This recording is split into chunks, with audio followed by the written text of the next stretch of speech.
ನಮಸ್ಕಾರ. ಇವ್ರ ಕೈಯಲ್ಲಿ ಏನು ಹಿಡ್ಕೊಂಡಿದ್ದಾರೆ ಫಸ್ಟ್ ಅದನ್ನು ನೋಡಿ.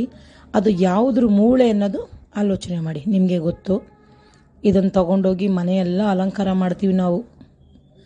ಅದು ನಮ್ಗೆ ಗೊತ್ತಾಗಲ್ಲ ಇದ್ರ ಮೂಳೆ ಅಂತ, ಆದರೆ ಮನೆಯ ಮಾತ್ರ ಚೆಂದಾಗಿ ಅಲಂಕಾರ ಮಾಡ್ತೀವಿ. ಅದನ್ನು ನೋಡಿ ಕ್ಲೀನಾಗಿ ನಿಮಗೆ ಗೊತ್ತಾಗತ್ತೆ. ಗೊತ್ತಾದರೆ ಅಂತೂ ಯಾರೂ ಮಾಡಲ್ಲ ಇದನ್ನು. ಇವರು ಗೊತ್ತಾಗದೆ ಅಂತಾರೆ, ಗೊತ್ತಾಗದೆ ಹಂಗೆ ತಾನೇ ಇವ್ರು ಮಾಡ್ತಾ ಇದ್ದಾರೆ. ನೋಡಿ ಏನು ತಯಾರು ಮಾಡ್ತಾರೆ ಇವರು ಅಂತ. ಇದು ಒಂದು ಕಡೆ ಇರಲಿ. ನಾನು ಮೊನ್ನೆ ಒಂದು ವಿಡಿಯೋ ನೋಡಿದೆ. ಒಬ್ಬ ಲೇಡಿ ಹೇಳ್ತಾರೆ, ನೀವು ಕುರಿ ಬ್ಲೇಡ್ ತರ್ತೀರಾ, ಅದನ್ನು ಉರಿತೀರಾ, ತಿಂತೀರಾ, ಅಸಹ್ಯ ಆಗಲ್ವಾ, ಕುರಿನ ತಿಂತೀರಾ, ಕೋಳಿನ ತಿಂತೀರಾ. ರೀ, ತಿನ್ನೋರು ಇರ್ತಾರೆ, ತಿಂತಾರೆ. ಅದನ್ನು ನೀವು ಯಾರು ಹೇಳೋದಕ್ಕೆ? ನೀವು ಫೋಟೋನೇ ಇಲ್ಲಿ ಇಡ್ತಿದ್ದೆ ಚೆನ್ನಾಗಿರಲ್ಲ. ಅರ್ಥ ಆಯ್ತಾ? ನೀವು ತಿನ್ಬೇಡ್ರಿ, ತಿನ್ನೋರು ತಿಂತಾರೆ ಬಿಡ್ರಿ. ಅದನ್ನೆಲ್ಲ ನೀವು ಯಾಕೆ ಹೇಳ್ತೀರಾ ತಿನ್ನಬಾರ್ದು ಹಂಗೆ ಹಿಂಗೆ ಅಂತ?